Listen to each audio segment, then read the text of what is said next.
वंदे मातरम, मातरम मातरम, वंदे मातरम, जय श्री राम, जय श्री राम, जय श्री राम, जय श्री राम, जय श्री राम, जय श्री राम, जय श्री राम, जय श्री राम, जय जय श्री राम, जय श्री राम, जय श्री राम। जय श्री राम।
हमारे सामने है माननीय, तालियों की गड़गड़ाहट के साथ उनका ऐसा स्वागत किया जाए जिनकी गहराइयों से तालियां बजती रहे, जो लोग उनसे प्रेम करते हैं। का कम से कम पहली बार साहस किया है। इसलिए आज जब मैं बैठा था तो जो दो हमारे युवा साथियों को आपने सुना, एक हल्द्वानी से यहां आए हैं रूबल पडलिया साहब, और एक आप ही के शहर अखनूर के बेटे हैं विशाल गुप्ता जी। मुझे पहली बार लगा कि विशाल इतना बढ़िया भाषण देता है, ये मैंने पहली बार सुना। इसलिए कभी कभी आपके सामने जब नई पीढ़ी खड़ी हो रही हो तो मंचों से, मंच के नीचे जब भी मिले उनकी तारीफ कीजिए, उनका हौसला बढ़ाइए। और जम्मू में अगर ये पीढ़ी शुरू हो गई है तो इतने अंकुर और इतने विशाल गुप्ता पैदा कीजिए कि यहां कोई अफजल गुरु न पैदा हो पाए।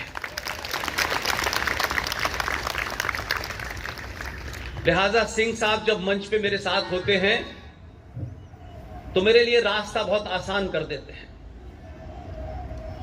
जितने विषय कठिन होते हैं उसको वो समझा देते हैं, मुझे वो समझाने की फिर आवश्यकता नहीं पड़ती। इसलिए मैं दो तीन बातों पे जरूर, सिंह साहब ने कहा कि इस्लाम सुधर जाएगा तो भादर भी सुधर जाएगा। मेरे गुरु हैं, मैं निजी बातचीत में और मंचों से अपनी बात को उनके सामने रखता हूं। इस्लाम को सुधारने का ठेका हमने नहीं लिया है। मेरा मानना है, और यह हमें अपने अंदर आत्ममंथन करना चाहिए, संतों को, महंतों को, नेताओं को, विश्वविद्यालय में पढ़ाने वाले अध्यापकों को, यह आत्मचिंतन हम नहीं कर रहे हैं। इसलिए हम दूसरों के अंदर बहुत सारी बातें कहते हैं। मैं आज मानता हूं, पूरे दृढ़ विश्वास के साथ मानता हूं, जिस दिन भी सनातनी हिंदू अपनी सामूहिक शक्ति को पहचान लेगा, इस्लाम तो क्या, इस्लाम जैसे सब लोग आपके कदमों में होंगे।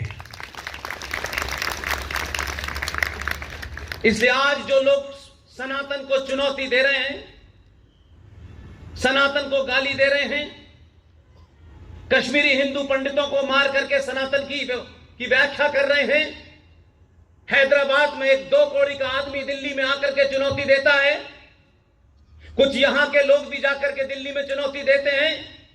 ये गीदड़ इसलिए चुनौती दे रहे हैं कि आप अपने पुरुषार्थ को भूल गए हैं। इसे सड़क चलता आदमी इस 95 करोड़ सनातनियों की हत्या कर रहा है और देश चुपचाप बैठा है। मैं आज भी मानता हूं इस बात के लिए कोई दूसरा जिम्मेदार नहीं है। हम सब पे उंगली उठा सकते हैं। जिस दिन सनातनी अपनी तरफ उंगली उठाएगा दुनिया सुधर जाएगी। लोग बहुत सारी बातें कहते हैं, राजनीति का व्याख्या करते हैं, मूल्यांकन करते हैं। जो समाज अपने अंदर झांकना बंद कर देता है वो समाज जीवित नहीं रहता। और यह काम हमने बहुत पहले से बंद कर दिया है। हमने ठेका दे दिया है लोगों को। लो, हमने तुम्हें एमएलए बना दिया, तुमको एमपी बना दिया, हमने तुम्हें ठेका दे दिया है। अब तुम महबूबा की जूतियां उठाओ, उसके स्कूटर के पीछे पीछे भागो। वो कैबिनेट की मीटिंग का फैसला अपने कमरे में लिखती है और नेताओं को पकड़ा देती है, इस पे साइन करो। आपका उप मुख्यमंत्री उस पे साइन कर देता है।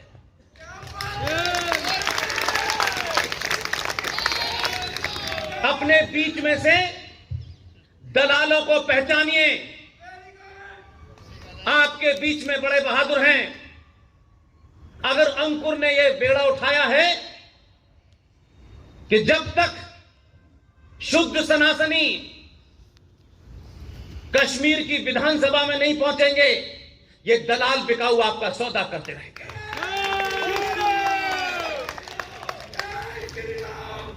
जो जिसका काम है उसको वो काम करने दें। संतों का, महंतों का जो काम था वो काम नहीं कर रहे, वो भी टिकट की लाइन में लगे हुए हैं। जब संसार के सारे लोग छोड़े थे तो एमएलए बनने का लोभ क्यों प्राप्त हुआ आपको? इसलिए जो जिसका काम है वो अपना काम करे बस। इसलिए सनातनी जिस दिन सच को सच कहेगा, कठुआ में भी कहेगा, श्रीनगर में भी कहेगा, हैदराबाद में भी कहेगा, उस दिन दुनिया की कोई ताकत आपको आंखें नहीं दिखा सकती। इसलिए सनातनियों ने हमारा शत्रु कौन है यह हमको नहीं पता। इसलिए हिंदुओं के ठेकेदारों ने अपने स्वार्थ और संगठन के चलते आपका सौदा कर दिया है। जगह जगह सौदा कर रहे हैं आपका। इसलिए उनकी जबान नहीं खुलती।